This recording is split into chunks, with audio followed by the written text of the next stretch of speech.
watch any of it, so I'm not much into the royal family. I have very little interest in it, really. Yeah. But I don't know.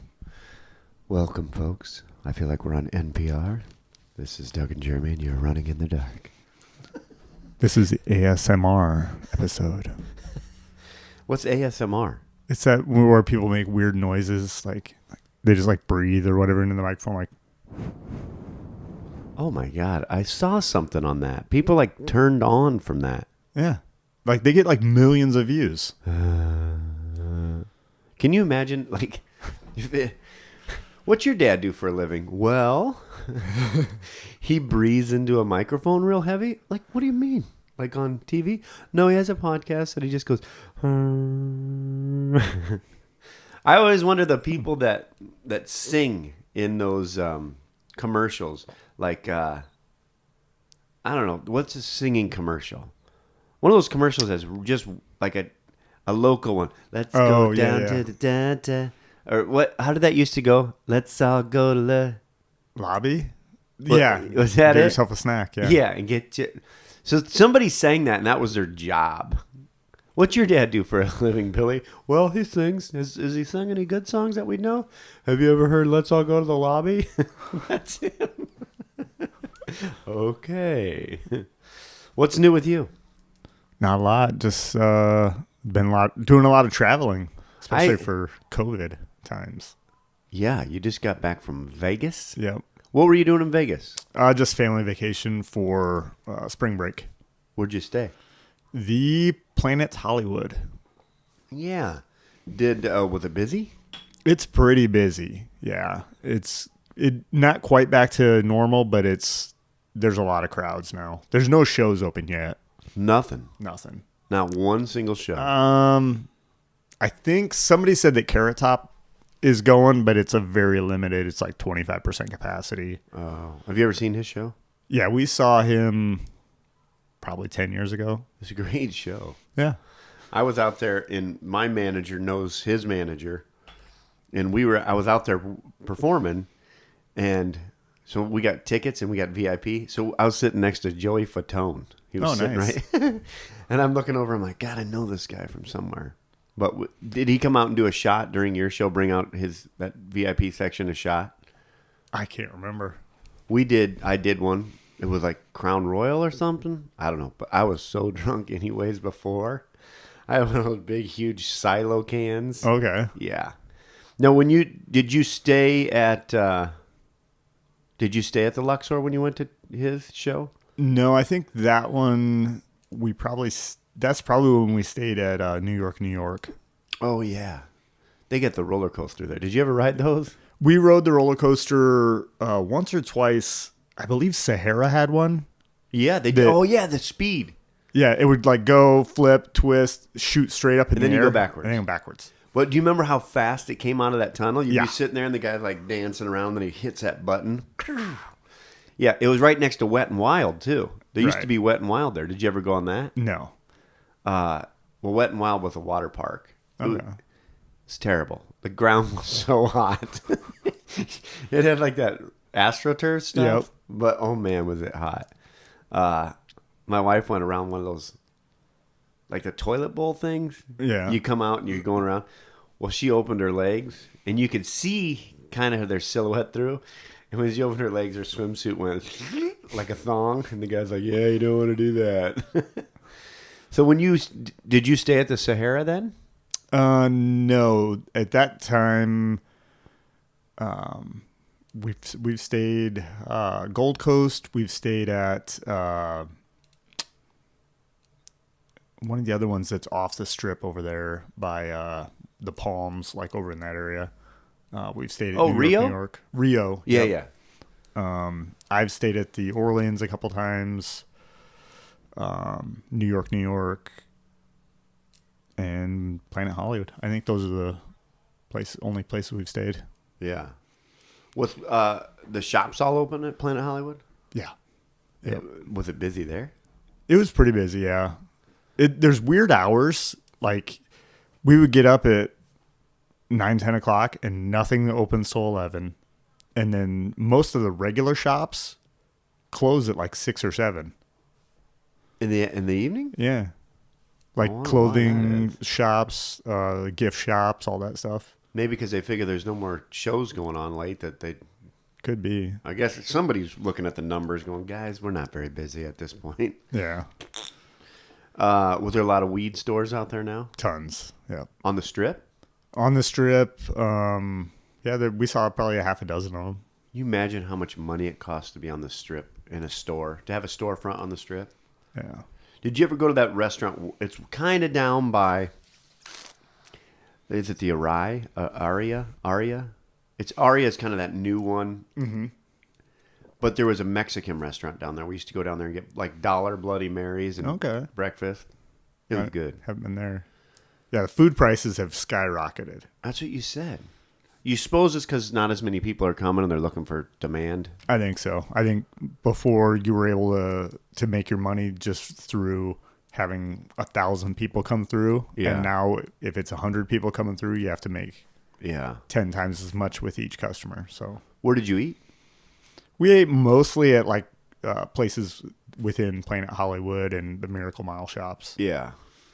Have you ever ate at that? If you turn by, I can't remember what it's called now. It's the one where the big Ferris wheel is now. Yeah. So right down that street, across from Bally's, there's a little Italian restaurant. Okay. Have you ever ate there? I don't think so. Oh man, it's good. I can't think of what it, but they bring you a huge serving. It's like family dining with Italian food. Oh my! And there's a guy that goes around with a fiddle playing stuff. It used to be where like all the stars would go eat at after their shows, but it's good. I can't think of the name of it. My wife would know, but it's been there for years. It's kind of a shithole, really. I mean, it's kind of a hole in the wall, Right. when you walk in. But man, the food is delicious. And then they bring out wine in a big. In the big deal with the... I don't drink wine, but they pour it in your glass. It's like in a big, huge vase almost. Yeah. But carafe, is that what it's called? maybe. I don't know. Maybe I just made That's that your up. culture again. Yeah. Shia LaBeouf. You just got back, so you were there. Yep. It was cold, you said. Yeah, it was like 40s in the mornings. Got up till 60s. Man, that is cold for Vegas. Yeah. Pools closed. Pools are closed. Yep. Now, was there... What do you see more... Is there still a lot of cabs out there? It's probably about half and half between cabs and Uber. We flew in Friday night, and I didn't think about the fact that it's Friday night in Vegas. So, Yeah, busy.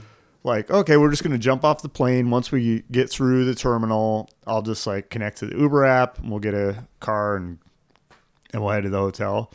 I got out there where you're supposed to wait for Ubers, and I'm trying to connect. And it won't connect me to a driver. I'm like, what is going on? And who are these 500 people all on their phones at the same time as me?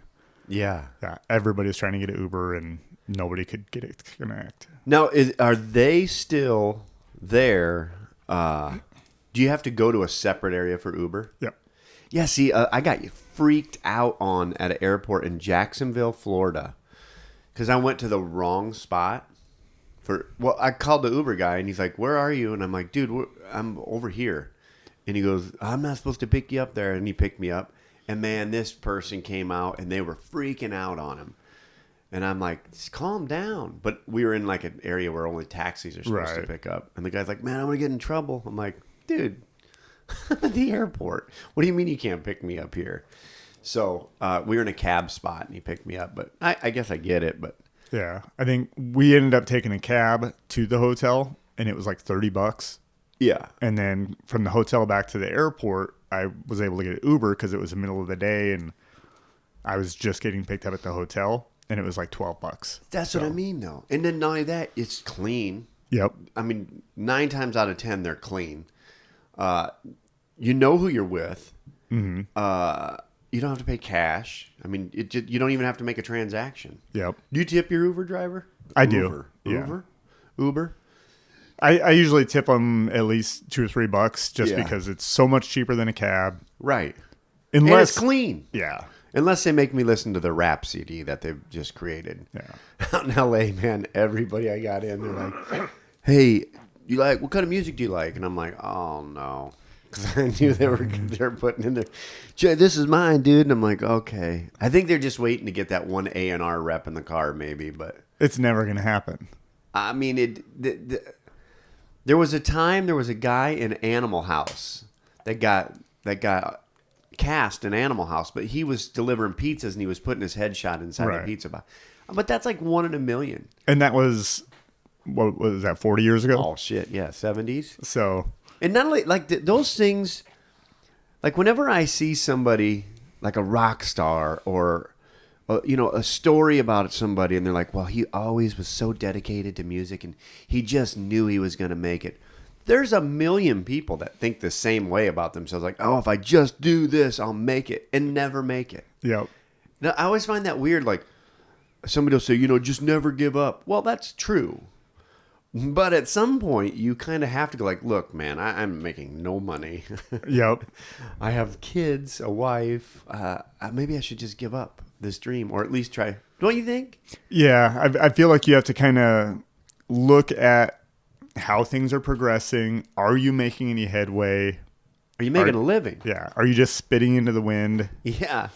Because like if you're like somebody that's in a band, I play music. I love playing music. I write songs, but I know that there's no chance of there's a slim to none chance of you ever becoming famous because of music or because of anything really. Mm-hmm.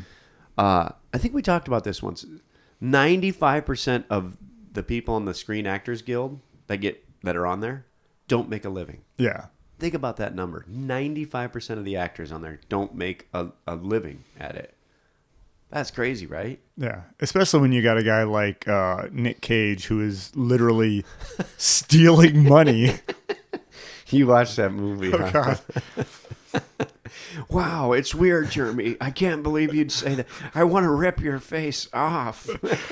I got to say, I love watching bad movies, right?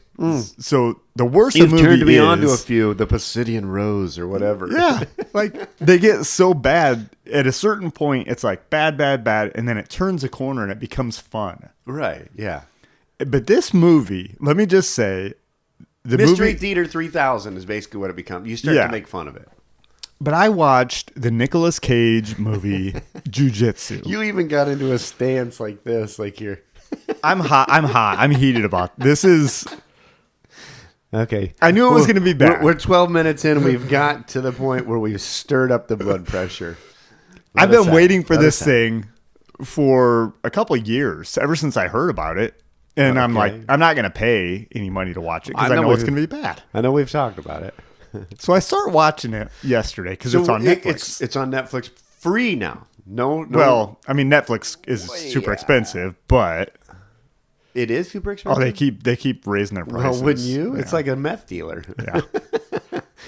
Well, $4.99. Let me just say, this movie I watched yesterday made me cancel Netflix. Did you really? I did. No, it was way. so bad. You didn't cancel. I did. No, your poor child's out there going, "Why?" Nicholas writing Nicolas Cage letters.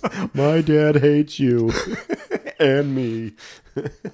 So the movie is called Jiu-Jitsu, starring Nicolas Cage. Okay. I start watching it, and the first scene is a guy getting chased through the woods with ninja stars. Yeah. And swords.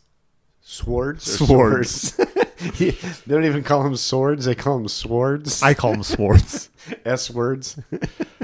There's a lot of kung fu or karate in it. A lot of like chopping and kicking. Yeah. Swords. There's, I think, guns. There is ninja. There's tons of ninja stars. There's probably 1,000 ninja stars in this movie. I am ready.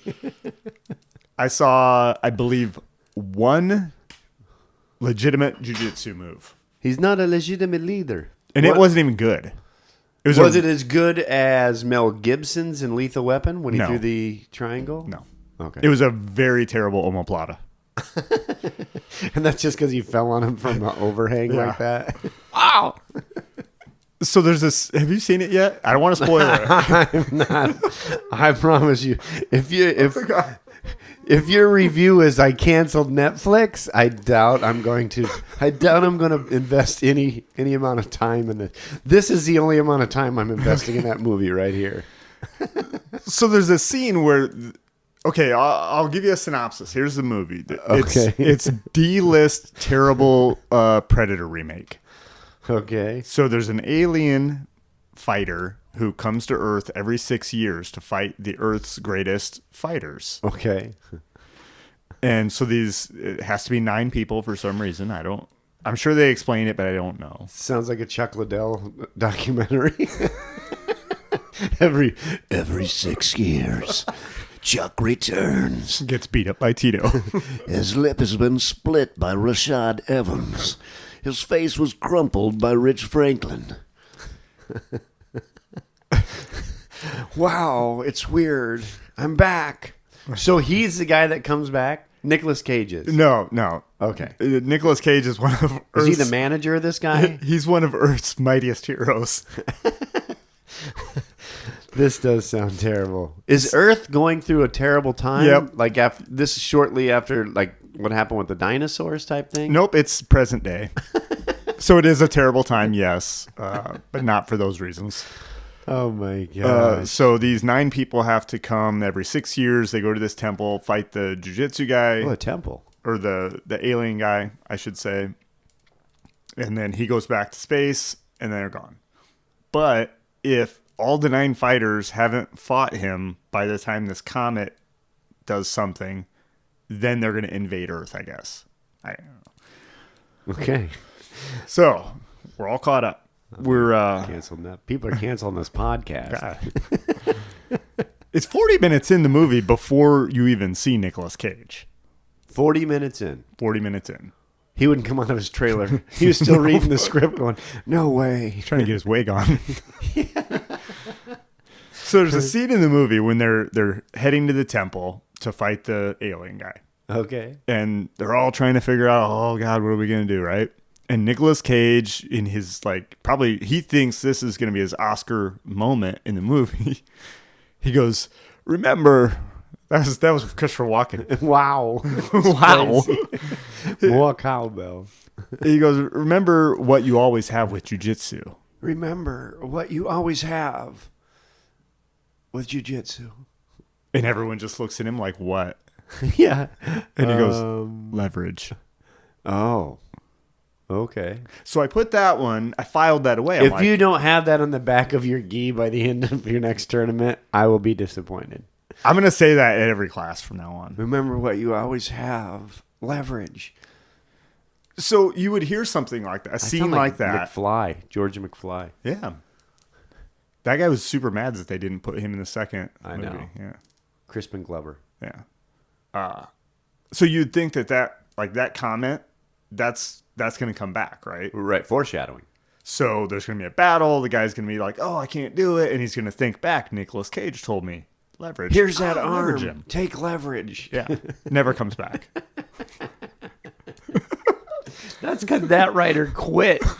The one that wrote that line was like, I can't do this. My thing keeps saying, there's someone at your front door. Ring. So that guy quit. Yeah. And then there's another scene where there's a lady in the group and somebody asks her, oh, what are you guys? Are you ninjas? And she goes, we're jiu-jitsu fighters.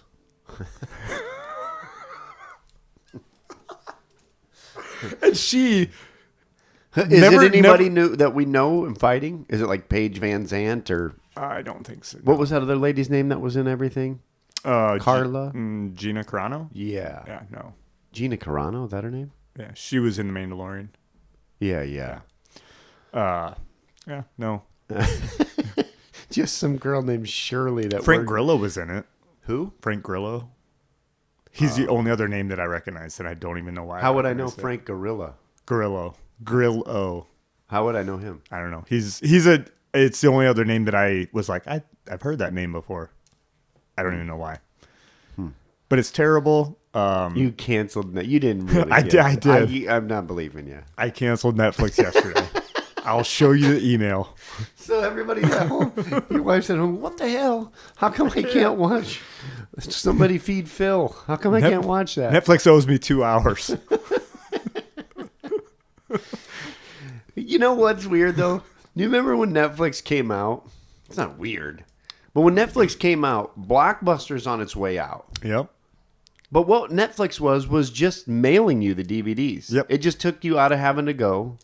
To Blockbuster, yeah. Yeah. Which, again, leads to my thing from a few episodes back. How much better shape would we be in if we still walked through a Blockbuster? It's true. Now we just sit there and click things on. Yep. And I'll just sit there for an hour just like, nope, nope, nope, nope, nope, nope, nope. But do you find, we don't have cable. We haven't had cable for probably 2 years. My sister said last night, because she said she was watching the Iowa game, well, I have an antenna on one of the TVs, and I thought it'd be on channel 2. And she said, no. She goes, well, just take my YouTube TV, and you can sign in, because I can have family members. And I was like, oh, okay. And I said, no, you know what? 'Cause I can't watch that stuff anymore. I like to choose what I want to watch, not what's out there for me to watch. Does that make sense? Yeah. Because I felt like cable, you had to watch that, and then you were going to have to watch their commercials, where with some stuff you only have, it tells you 30 seconds of commercials. I don't know. What's your thoughts on that? I almost never... Sounds like your some platform has something terrible on it. Cancel. Yep. I email them and say, You're part of the cancel culture. I am. I say, do you have any Nicolas Cage movies on your platform? Because I will not watch it. I almost never watch anything live unless it's like sports. Yeah, right. Everything else, I'll save it. We do Hulu. Okay, yeah. And we still have YouTube TV. I haven't canceled it yet, but I'm switching from that to Hulu. Yeah, too many sports. Yeah. I mean, you have like lawnmower racing. One time I'm like, why am I watching lawnmower? I wasn't watching it, but it was on. Right. Who films that and goes, guys, you know what? I think there's a market. Yeah, I'm sure somebody wants to watch it. But that's weird, right? Think of the time you have to invest to get people to go there and film it. I don't know. Yeah. And yet they're putting out audio turds like Jiu-Jitsu. Ugh. So what you have Hulu. Yeah. What other platform? Obviously Netflix. I just got HBO Max just because of the Snyder cut of Justice League. That's the only reason I... Okay, well, you have to watch this. Watch Allen versus Pharaoh. So I started watching that last night. Oh, my God. I started watching the first episode. I got probably 30 minutes in. Yeah. And when she was like describing the stuff, I had to turn it off. Oh, my God, dude. It gets way worse. I can't. Like, I can watch murder mystery stuff. I can watch true crime stuff, but anything that involves kids dude. I got to be honest. I'm ashamed that I ever watched his movies, and I think he's great. You know, I used to do impressions, the meaning. I used to do impressions of him because I think he is a very creative person.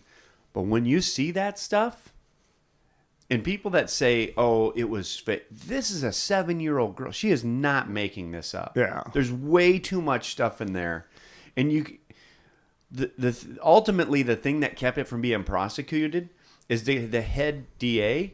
When he tried to talk to her, so many people had questioned her over and over to the point where she didn't want to talk about it anymore. She's 7, right? And he said he couldn't put her on the stand because they would tear her apart because she would go other ways. She's 7 years old, right? Yeah. And oh man, it is something else. The fact that he's still out, and then he married the other daughter. I mean, that right there's a red flag.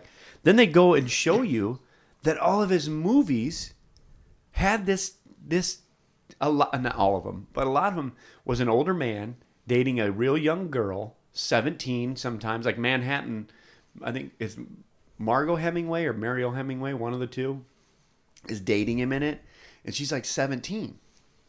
And he really had a relationship with a 17-year-old girl before that. Right. It just, I mean, there's so much stuff there that goes, okay, wait a sec. This seems like maybe... Yeah, it's disgusting, dude. When it gets to the point where the girl starts talking about it, it's unbelievable. I mean, you're just sitting there aghast going, I can't believe that people still come out and go, you know, he's great. He ruined that girl's life. Ruined it. Yeah. A few other people had suggested that to me. So last night I was like, oh, I'll watch it and see what's up. And like I said, probably 30 minutes in when she started kind of recounting stuff, and I'm just like, I'm out. I can't do this. I can't. Like anything to do with kids getting like hurt like that, I can't do it. And then the to say that Mia Farrow was out to get him, she's scorned. She probably was scorned. But the thing is a lady like that does not adopt all those kids, raise all those kids as her own.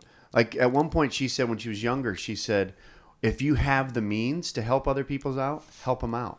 And she did have the means. Right. So, I mean, a lady like that is not out for vengeance.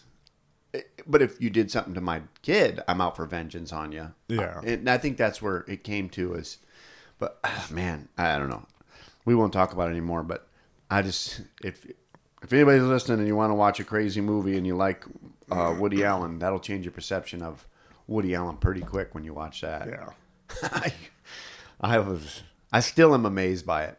If you get the courage to finish it, watch it. Okay. Maybe I'll fast forward past some of that stuff. And yeah, because there's definitely interesting parts in there that come up later. Yeah. That are very telling. You know, like a psychiatrist, world renowned, had never met Woody Allen, and she saw him with that girl, and she said to Mia Farrow, "Don't ever leave them alone. Something's not right there." Because how he was around her, and, man, that person didn't even know him, but they're world renowned. So I don't know.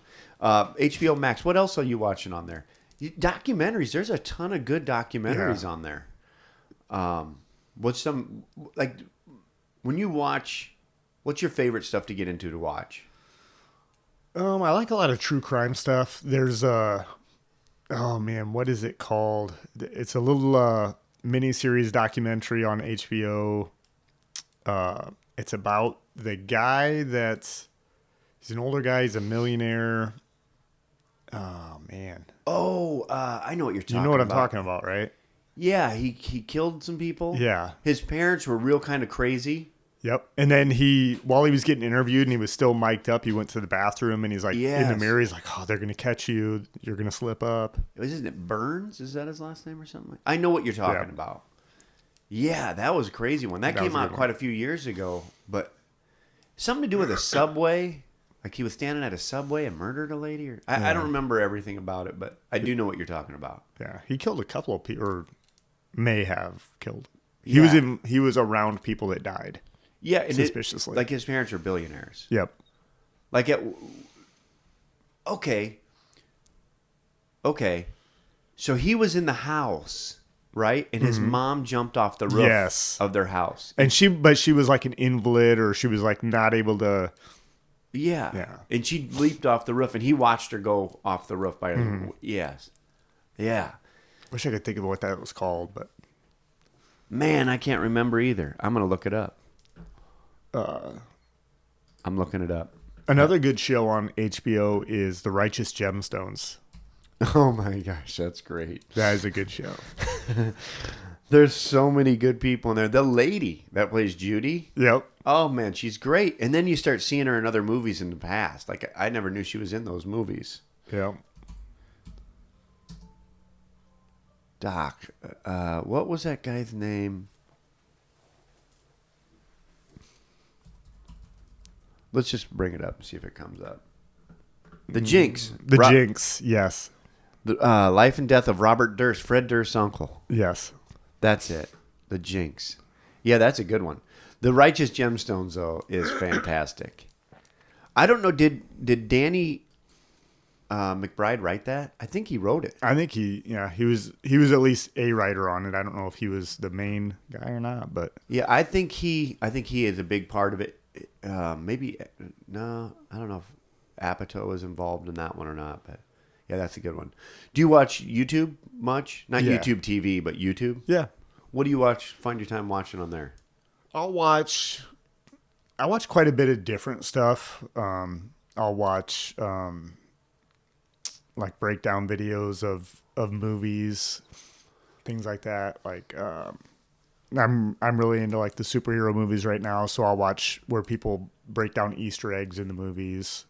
Break down Easter eggs? Yeah. So like little things that are in a movie that you might not catch, and it really doesn't matter, but it might be the name of a boat. Oh, okay. And like it actually means something.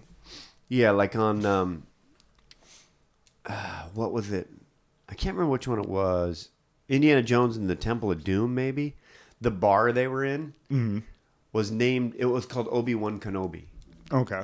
or Obi-Wan, because I think Lucas had something to do with it, and Spielberg. I don't know. Right. So that type of stuff you're looking for. Yeah. All right. Now, do you watch a lot of jiu-jitsu stuff? I do. I'll watch some technique videos and stuff like that. Yeah. And you just got back from Dallas. Yep. How'd that go? First time performing. That's my mind. I think of performing. Yeah. First time Competing as a not competing, but as a purple belt. as a purple. Yep. How'd it go? Went to not too bad. So I did my weight class. Kind of got into my game plan, but I played way too conservative early on and got behind on points. And by the time I loosened up, I was down on points and couldn't make anything happen. And so I didn't end up winning that match. So I signed up for the open weight because I'm like, well, I'm here, so might as well. And I felt a lot better in that match. I just kind of like let it all go. And Was the person heavier than you in that match? yeah, he was what was he? Middleweight, I think, so 170. So for people who don't know, explain what open class means. Some people might not know. And you were also competing in an age group less than what you are. Yeah. So there's you'd normally masters 3. Yeah. Yeah. Yeah. So they go by age. Adult would be 18 to 30. Master 1 would be 30, 35. 2 would be 35, 40, and 3 would be 40, 45. So there was nobody in my division at at my weight, which is 145 pounds. Right. And my age, which is 45 to 50, or 40 to 45. I mean, so I moved down an age group, and yeah. So the open weight is where everybody from your age group and your belt level can compete with each other. From your age group too. It's okay. So I didn't even know that. I thought open meant everybody from every age group. No, it's just your age group. Yeah. Okay. Age group. So it'd be master. That was master 2 because I moved down. Yeah. So damn young purple kids. master 2s, all weights. Right. So I felt really good in that match because I kind of went like I didn't feel like I had a weight on my shoulders. So yeah. I was like, I'm just gonna go out and give it everything I got. So again, like most people probably don't realize what it takes to compete at that level. You said you had a game plan. So like most fights, I wouldn't call jiu-jitsu call it a match more than a fight, right? But anytime most people are put in that situation, you've spent so many hours on the mat. There's probably nobody. Well, there's nobody in our gym that trains as much as you do. But when you get out there, do you have any nerves, or I mean, I guess for people who haven't competed, we've both competed. I've not competed anywhere close to you, but I grew up a wrestler, so I wrestled a lot, raced motocross. But you have a different mindset right then. I know I do when I'm getting to that point. You said you stuck to you had a game plan. Mm-hmm. When that game plan goes away, what do you do then? I guess this is more for people that are training and that are going to compete for the first time. Right. How do you feel like when that gets to that point? Or how do you set your game plan up when you get to that game plan? If it's going good, great. But what happens if it doesn't? Right. So my game plan is it's the very basic, simple things that I can do to get my, for my body type, for what I do, it's the stuff that I'm really good at. Right. So I set up my game plan based on what am I good at? What am I able to do against a high percentage of people? Right. So I set it up through that, and it's things that flow into each other. You're not going to be doing something over here and then something over here. You want everything to flow together. So it's like this move flows to this one flows to this one. Right. Joke up a little bit. Okay. So that's kind of how I put my game plan together. Is it's things that I'm comfortable doing. They flow together very well. and I'm able to hit it high percentage in the room.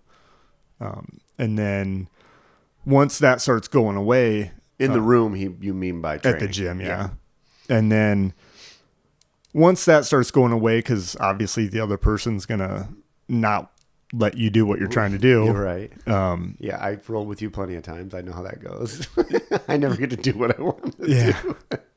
Like my game plan, generally everything will flow back into getting into a closed guard. Right. So, once somebody passes my guard, now I'm working on re-guarding, get into half guard, and then from there work into a closed guard. So Right. everything kind of dovetails together, and everything should flow back towards your A game. Right. Yeah. Now, do you have nerves when you're going out there? I've seen you compete. I know what you look like. You're a totally different person when you're like. There's a picture of you walking off the mat. I think it's Chicago, and you just look like, you know which picture I'm talking about. I'm sure.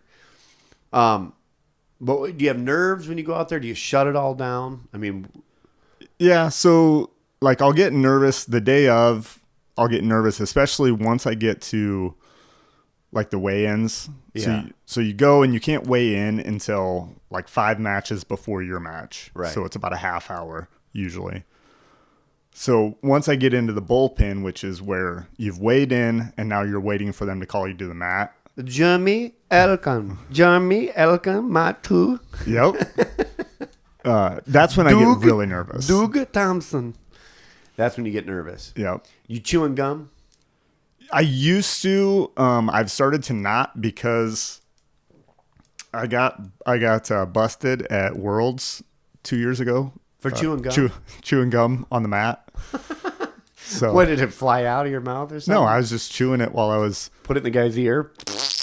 rolling. I think I had the guy in closed guard, and I'm just like chewing my gum, and the referee made me stop and go spit it out. Oh, wow. So I was like, instead of You were the Dave Grohl of Jiu-Jitsu, chewing that gum. I was worried I might get disqualified. So Yeah, right. yeah. So, have the nerves, but once you slap and bump, it's over. I mean, that goes all out the window. Nerves, it's weird, right? It's Yeah. you forget about everything. Yep. The last probably 3 or 4 tournaments, once they call me to the mat, like when you're taking your shoes off, walking on the mat, that's when the nerves go away, and you're just like, okay, well, I'm here. So Yeah. we're just going to do everything exactly the way that we've done it a million times. Yeah. So I find it weird though, the first one, like when you're just not ready for the speed is so much different. Like when you roll and me and you roll, I know that we're going to go slow. We're going to slowly get the speed of which it happens. Like, whoa, here we go. And then, like all of a sudden you're like, within a second, you're like, oh shit. It's almost like when a boxer says, or a fighter says, I don't really think I'm into it until I get cracked once. And then you're like, oh, we're on. That's how I felt. I was like, shit, here we go. Well, you've done it so much now that, I mean, how many times do you think you've competed? Well, you could probably count. I mean, yeah, I think I did like 6 competitions at blue belt. did you do any at white? Yeah, I did. I probably did a half a dozen at white belt too. Yeah. So So shit, you're at 13, 14? yeah. Medaled every time. Yeah, Yeah. I think so. Yeah, that's great. It's before you did jiu-jitsu, because I remember like you were the first person I really talked to in the gym. I remember sitting down. I'm a talkative guy when it comes to people. My life was like talking on stage. But I remember talking to you, and I don't remember how long you'd been there. Maybe like 6, 7 months. At first, it was kind of funny because you didn't say much, and I thought, "Oh my god, am I not supposed to talk to anybody here?" Because you don't know. Right. It's would you agree that the worst part is the fear of going in there that first time? Yep. Because you don't know what to expect, Exactly. Yeah. and you start to think, like, "Man, I just don't know." Mm-hmm. I got to be honest with you. Before I went back, I was off almost a year because of the pandemic and stuff. I was so nervous. I mean, I'm just now past that nervousness. Every time I go in there, I just felt like, I don't know if I have it anymore. And when you're rolling, you don't notice it. But when you're sitting on the side watching people roll, you're like, God, I don't know if I can do that. I don't know if I can do that anymore. I felt like that for like a month coming back. I felt like, I don't know if I can do this anymore. I don't know. I felt way out of sync. Like, almost to the point where I was like, I don't think I know what I'm doing right now. But it's coming back. It's. I would say it's back. I feel way more comfortable. But did you have that feeling? I mean, I don't know. Yeah, my first couple classes, I was just like, you walk in and you don't know, are these people like, are people going to, are they like cliquish? Yeah. Or is it, am I like an outsider? Is everybody like, who's this guy? What's he doing here? He needs to leave. Yeah, I felt that way. I mean, I never felt that way. It's more the feeling you have within than what the room, because I don't feel there's any of that in the room. Yeah, and everybody there is super nice and welcoming. Yeah. But you're just in your own mind. For sure. Especially like me, like I've never done sports. I've never been like a gym guy or been around other people that, trained or athletics. So I don't have that culture within me. Right. So I showed up and I'm just like, is everybody just going to beat me up and make me leave? Like, yeah. Yeah, and I'd even coming back, I felt that way because I felt like, God, I haven't been here for so long. Nobody knows who I mean, I know you and the normal people that we trained with, not normal people, but the people in the past. Mm-hmm. But I just felt like, I felt a little bit lost. It was nice because John came over and talked to me after like the third class I was there. And it made me feel good. Anytime your coach talks to you, it gives you that good feeling, Yeah. But yeah, I just like now I'm just starting to get back to, okay, I feel like I'm supposed to be here. Not in a way that nobody thought I was, but in my own mind, like, because I just felt like, man, I don't know if I just felt, I felt like I was reverting back to wrestler days. Like, okay, I know I can wrestle with most anybody, or at least give it a valiant effort. Right. But now I really, when I came back, I made this effort. Like, okay, I'm doing, because I had a torn groin. The best thing that happened to me with the pandemic is I got to fix all my bad injuries. I had a torn groin. Right. Got that fixed. So before I went back, I started doing a lot of yoga to get that flexibility because I was like, I don't want to pull something again because that was terrible. At 47, it just like nothing heals. No, yeah. And then he got back in there and I was like, holy shit. Just because of the speed of everything. I think I rolled with you first. Yeah. Because I always know that me and you are going to go at I know that you're kind of playing cat and mouse with me, but I know you're never going to go and crush. So, I don't know. I guess what I'm trying to say is it feels good to be back, but man, for a while I was like, what am I doing here? Yeah. I think it's almost harder to come back. Like, I agree. Harder than going for the first time. Well, I agree because you know what you had before. Mm-hmm. I know where I was at before. I felt like I was right there. Everything I knew in my mind. I mean, obviously, I'm nowhere. I'm not anywhere compared to your level or most guys in there. But I knew what I was doing. Right. I felt like, okay, I know from here I'm going to go to there. I could set up. I could do this. I didn't have to think. Grab an underhook. I didn't have to think about it. You just did it. Where now I'm in there and it's like a Rolodex. I'm shuffling through like, okay, what?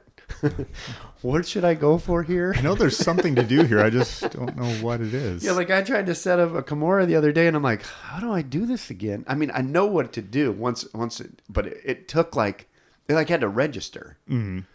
Like, I don't know my left and rights very well. Do we talk about that? Yeah, we talked about this last time. So sometimes I have to think like, I have to throw a punch to go, okay, that's my right hand. But I don't know.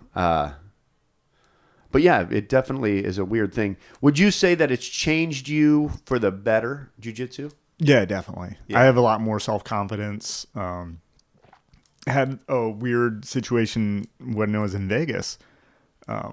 Me and Alexis were waiting for some food. I walked in, ordered it, and I was going to take it back to the room. Right. And there was a homeless guy that was like, I don't know if he was on drugs or I don't know, something wasn't right with him. And he was there was a lot of people waiting outside this restaurant to go in or to pick up food. And he would walk up to random people and just kind of get in their face. And if they walked away, he would follow them and like really like try and get them to react. Right. And I think the old me before, I would have reacted very poorly. You know, I might have either, you know, gotten scared and walked away, and then that would have caused him to follow. And I got my 11-year-old with me. Or I might have reacted, you know, thinking that I'm Mr. Tough Guy. Yeah. Reacted in that way. And, you know, you don't want to get in a fight with a person that's not mentally. Well, somebody that has nothing to lose is the worst person you can get into a fight with. So he walked over, you know, kind of got in my face and was saying stuff. And I just stood there just like, okay, like I'm here, you're here, just whatever. How bad did you want to just pull guard and choke the crap out of him? Just no, like it's a world like if you think you're tough. I mean, there's a lot of people that think they're tough, and I'm not saying I'm tough or you're tough, but that gets taken away from your mind really fast when you go to like a room full of killers, and you're like, holy shit! And it's unassuming people that you're like, oh, you know, that guy's not gonna be that. That guy's gonna murder you. You know, and yeah, it's like when you get and you just can't do anything. You're just stuck underneath them or in their guard, and you're just like, I can't do anything. Yeah, it's incredible. I mean, it really is. Like the self-confidence thing you said is weird that you said that because I felt like my confidence had been waning. For one, I spent my life on stage, you know, and I was missing not my life, but for 10 years of my life, I do 120 shows a year. So I was missing the exhilaration of that, you know, and I'm not doing anything dangerous, but in the way that it's dangerous I never knew what I was going to get every show. I didn't know if people were going to be good. I didn't know if they were going to be bad. I had to go out there and just get them on my side from the beginning. Well, I hadn't done that because that all went away. Mm-hmm. So I was starting to feel like really unself-confident. My self-confidence had just kept dropping, it felt like. To the point where again, going back, I was like, geez, I just don't know.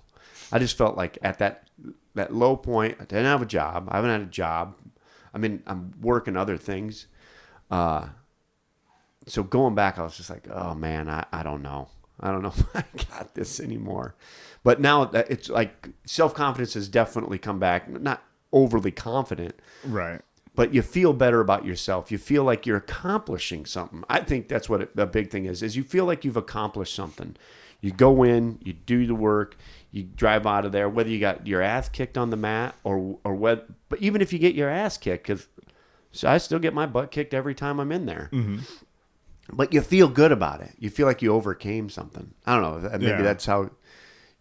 I honestly think that a lot of the problem with, you know, like there's so much depression, especially in the United States where we have it better than, right, you know, 90% of the world. Yeah. I mean, China, they put nets around the building where they build these because people were diving off of it. Yeah. But I think part of the problem is there's not enough struggle. People don't have to struggle, and in that struggle you gain self-worth, and you're like, oh, I worked hard and I made it through this. Yeah. Well, and that helps you be like, even though things aren't going great and there's still problems in my life, I have struggled through this thing and made it to the other side. Right. It's like I always believe that failure breeds success because you learn from it, and you learn like, well, God, I don't want to do that anymore. And then you just seem to like, you can either get better or worse. Right. And jiu-jitsu, it's want to, have to, big time. Mm-hmm. You either want to, or you think, well, shit, I better go. Because if you're at that level, I mean, you're just going to go through the motions. I don't train as much as I used to. I can't, just because I don't have days off and trying to get in there. You try and make time with the family. I sometimes think it's, for me, it's difficult. And then now working construction occasionally. Yeah. Sometimes after a day of that, I'm like, I don't want to do anything. But yeah, I think it's good to talk about because I know what your level is. I mean, your dedication to it's. I don't think there's anybody even close that hits the amount of time on the mats as you, other than the instructors. You know what I mean? But that's it, like when you see that in somebody, like when you weren't there, like last Sunday, I was like, God, where's Jeremy? I mean, I thought, was it Sunday? When did you go to Vegas?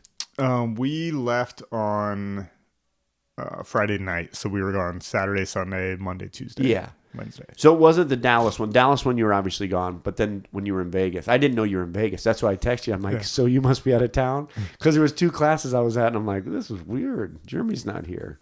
So, long story short is you feel it's definitely changed. Yeah. Everything. When did it to you become, I'm going twice a day sometime? Do you still do 2 days? Yeah. 2 a day? When did it was it at first when you went, or did you start doing it 6 months in, or when did you start going 2? Well, back then there wasn't always 2 classes a day. Yeah, there was only, what days was there? Tuesdays and Thursdays there was day classes. Yeah. And Matt taught them.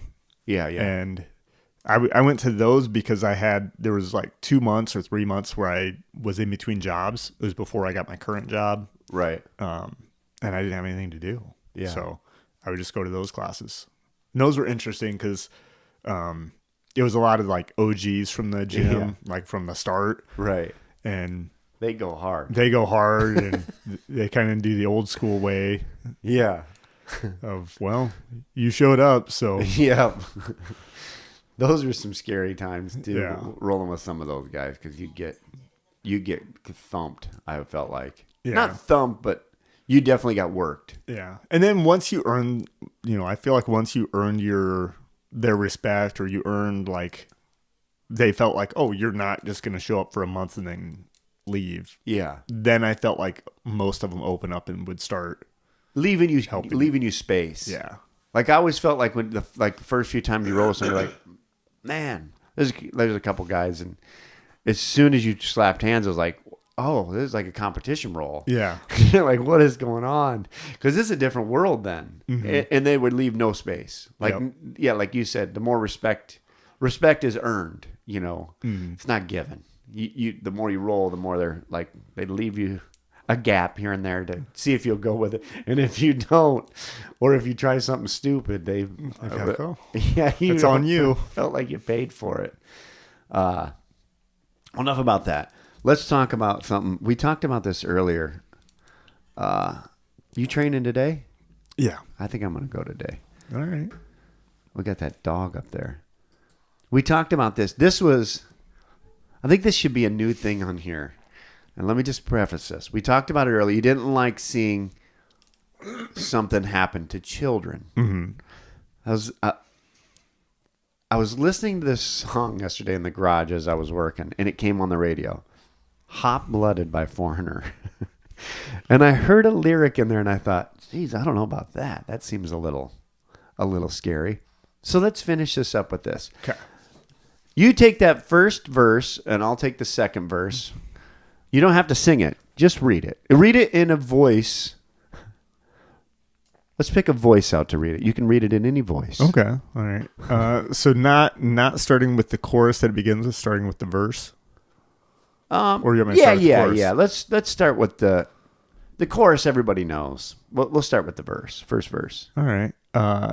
I never realized they started off with the chorus on that song. Of course, Oh man. man. If you have a chorus like that, why wouldn't you? Yeah, I guess. I would make all the verses the chorus too. Yeah. I don't even know how to do the verse, so I'm just gonna read it. Do you want me to hit the first one? If you want to, because I don't even know the timing on it. I got to hit my glasses on, otherwise I can't read. I'm gonna read it as Tony Soprano. Is that okay? That's fine. You don't have to read my mind to know what I have in mind. What do you want to know? Now you move so fine, let me lay it on the line. I want to know what you're doing after the show. Okay. Okay, so that could be to anybody. Right. He's shooting a shot. I mean, that's... Yeah, he's going in. I don't have a lot going on. I want to lay it on the line. Now it's up to you. We can make a secret rendezvous. Just you and me. I'll show you loving like you never knew. I mean, maybe. He is very confident. At that point, he becomes, I'm going to show you loving like you never knew. Which could be good or bad. Right. Right. Yeah, maybe he ties her up.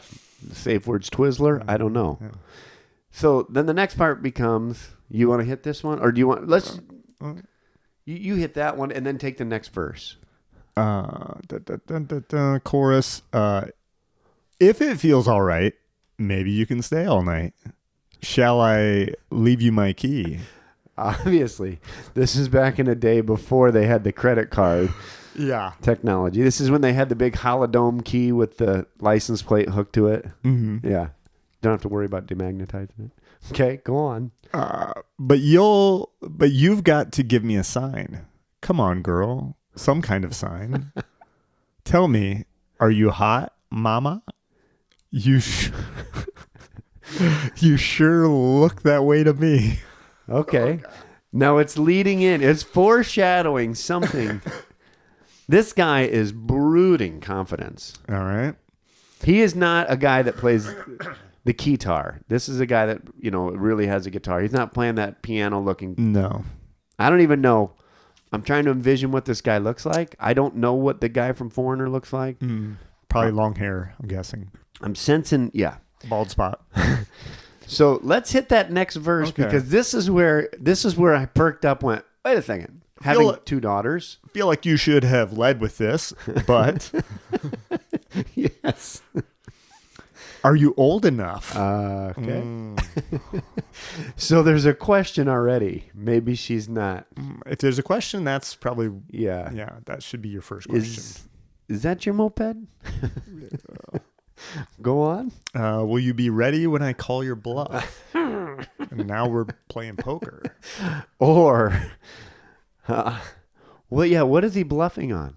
Well, what is she bluffing on? What is she bluffing on? Is she saying that she's old enough? And he's like, I'm going to call that. Maybe you are old enough. This is what grooming is. I believe this is what you call grooming. The song is problematic. Okay. Is my timing right? Maybe he does jiu-jitsu too. He was off for a year. Seems like a creep to me, though. Did you save your love for me tonight? Now I'm hot-blooded. Check it and see. What does that mean? She's supposed to grab something to see if he's hot? Feel the fever burning inside of me. Come on, baby. I feel like that might be chlamydia. Do you do more than dance? Come on, baby. Do you do more than dance? You feel like it might be chlamydia. Yeah. I believe gonorrhea makes you hotter. Yeah. Well, you would know. Shots fired. We decide toward there. Now it's up to you. Okay, we've already know that. You'll have to get away from you-know-who. Who's you-know-who? Her dad, her mom, her chaperone? Or is it this guy? It should be this guy. Oh, God. Okay. So now we hit the bridge. Every night, you're looking so tight. Now you drive me wild. Hot-blooded, hot-blood. I'm so hot for you, child. This is... Is this the kind of guy you want showing up to take your daughter out? We're just going out for a hamburger and hot dogs. Maybe some ice cream because I'm so hot-blooded. I mean... You hit the last one because this is the one that I'm a little bit high. That's why they're going out to eat. You're a little bit shy. Uh-huh. You're making me sing. Uh-huh. For your sweet, sweet thing. What is the sweet, sweet thing, Mama? Some of that chapstick. The Carmex. The cherry-flavored chapstick. So, yeah. These are the kind of songs I think we'll go through. I think we should go through Foreigner's catalog. Next time we'll go through Cold as Ice, maybe right. Urgent. Maybe these things. See, he went from hot blood and now she's cold as ice. Yeah. Let's take a look. Where are we at on time? Oh, we've got like 6-7 minutes here. I feel like a lot of the songs back in the 80s problematic. I do too. You're as cold as ice is the next song. So we went from hot-blooded, and now she, the young child, obviously said, look, man, You're old enough to be my grandpa. I'm trying to get away from you know who. Your hair is starting to kind of patch up there on the top. You look kind of like Michael Bolton. So, you're as cold as ice. You're willing to sacrifice. You never take advice. Someday you'll pay the price, I know. What is this price she's about to pay? Probably $18 a month for Netflix. And to delete it? I've seen it before. It happens all the time. You're closing the door. You leave the world behind. You're digging for gold. You're throwing it all away. Fortune and feeling someday you'll pay. Diddle-diddle-diddle-diddle-diddle-diddle. Then it hits the chorus. You are as cold as ice. You're Willing to sacrifice our love? You want, A paradise? but someday you'll pay the price. I know. It's the same thing the whole way through. I never even noticed that. There's no lyrical change. Did you see this? Yeah, here's what happened is so this guy he probably was looking for a little sugar, and she's like, not tonight. And he's basically like, well, yeah. And so he writes this entire song about it. And let's just say this. This could be a conversation that happened. I can just see some guy right now. She's in the bedroom. He's standing in the doorway. You know what? I've seen this before. It happens all the time. You know, you leave the world behind. You're digging for gold. You're throwing it away. Man, fortune and feeling. Someday you're going to pay. I can see it. I almost want to reenact this in a movie. You want paradise, you know? Someday you're going to pay the price. And this thing probably sold 1 million records. I bet you it's more than that. It's the same lyrics the whole way through. It never changes. That's crazy. I never even noticed. The one storyline is this guy wants to get laid. He was hot-blooded. She doesn't want to give it up. And now she's going to pay the price. Yeah. What is the price? I got to know what the price is. That's the one thing that scares me the most for this poor young lady. What is that price? And she's just hit womanhood because she was a child in the last song. Well, she had her quinceañera. What's that? 15th birthday? Yeah. Is that Spanish? Yeah. Culture. I'm very cultured. I know, but it just seems weird that you went. You never heard of a quinceañera? I don't know that I have. Have you heard of I've heard of My Sweet 16, but Have you heard of a bat mitzvah? Well, yeah. Okay. Well, But is that the same thing? I mean, kind of. No, I mean, it's not It's the like same confirmation, Kind of, yeah. but that's religious. Yeah, it's like when different cultures at different ages decide that people have Of become age. whatever. So they can start working. Yeah.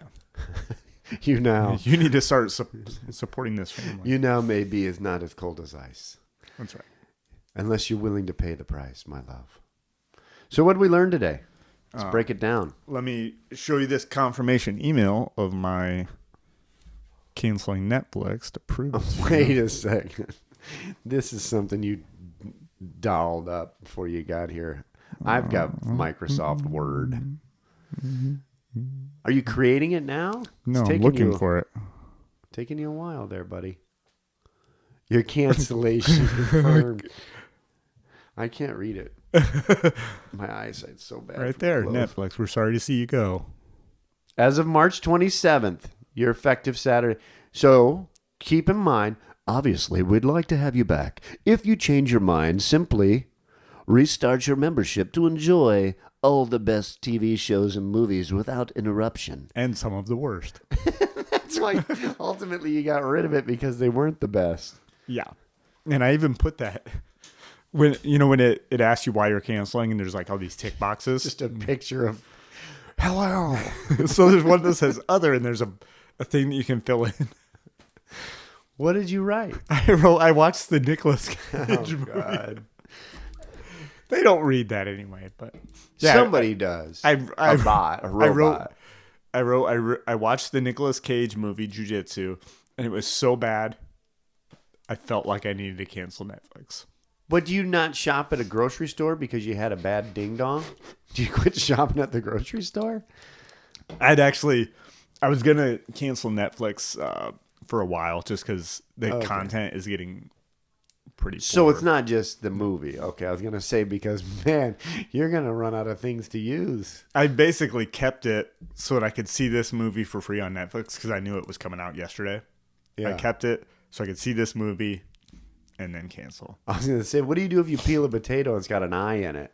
One of those black spots. We're not eating vegetables anymore. Cancel That's it. We're done. Honey, we don't have to eat vegetables. Yeah. Do you think people eat more fruit-flavored candy or actual fruit? Fruit-flavored candy. Yeah, right? Yeah. I think that's what people think. Well, I'm eating watermelon gum. That's the same as eating fruits. Whoever created the flavor for watermelon candy has never eaten a watermelon. I guess I don't really eat watermelon flavored candy. Is it way off or something? It tastes nothing. Okay, imagine the thing that tastes least like a watermelon.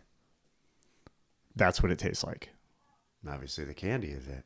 Yeah. I've never really had it. Same thing with grape flavored candy and grapes. Well, I think grape flavored candy. I don't know. Why? I don't know. I guess there's different. Green grapes are different than purple grapes. Right. But I guess I don't know. But I've never eaten a grape and been like, wow, this tastes like a Jolly Rancher. Grape Jolly Rancher. Every time not once.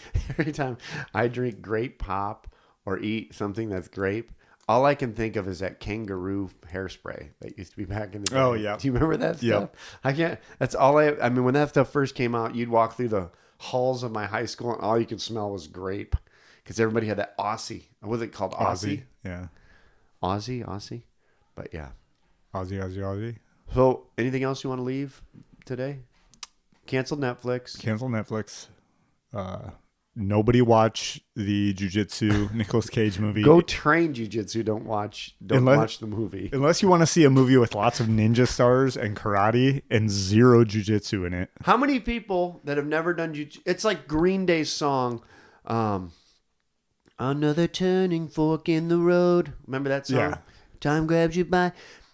That movie Jiu-Jitsu is like that song. What I mean by that is that song sold them millions of albums and people went, whoa, what's this other crap? Because they started listening to this is nothing. I thought this was, it was on every radio station. Like you'd hear it in a dentist office.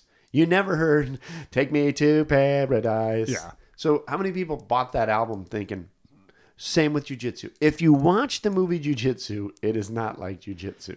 Yeah. We're going to have all these new people showing up in class. Hi. And they're going to be like, okay, I got my ninja stars. Yeah. I got my sword. Talking like Michael Caine and Austin Powers. There's two things I don't like.